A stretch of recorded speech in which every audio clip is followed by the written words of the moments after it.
અંકલેશ્વર તાલુકાના જીતાલી ગામ પાસેના કામગીનું ઇન્ડસ્ટ્રીયલ 4માં પ્લોટ નંબર A15માં આવેલ ગોડાઉનમાંથી રૂરલ પોલીસે બિનઅધિકૃત રીતે સંગ્રહ કરેલ હેઝાર્ડ વેસ્ટ, લિક્વિડ વેસ્ટ અને jewellery મટીરીયલના બેરલો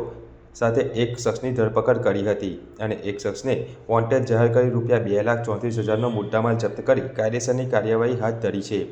Ankleshwar rural police મથકનો staff દતાલ વિસ્તારમાં પેટ્રોલિંગમાં હતો તે દરમિયાન જીતાલી ગામ પાસે કામગીનું ઇન્ડસ્ટ્રીયલ 4માં A15 પ્લોટમાં આવેલ ગોડાઉનમાં જ્વેલરી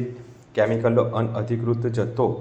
અસુરક્ષિત રીતે સંગ્રહ કરેલો હોવાની માહિતી મળી હતી. જે મળેલી માહિતીના આધારે ગોડાઉનમાં તપાસ કરતા ફાયર સેફ્ટી વિના ડ્રમ અને બેગમાં હેઝાર્ડ વેસ્ટ તથા પ્રવાહી વેસ્ટ અને જ્વેલરી મટીરીયલના 43 નંગ બેરલો મળી આવ્યા હતા. પોલીસે ગોડાઉનમાંથી જીતાલીની શિવલીલા સોસાયટીમાં રહેતા દીપુ મંડલની અટકાયત કરી ₹2,34,000નો મુદ્દામાલ જપ્ત કરી જહાંગીર નામના શખ્સને વોન્ટેડ જાહેર કરી ગુનો નોંધી વધુ તપાસ હાથ ધરી છે.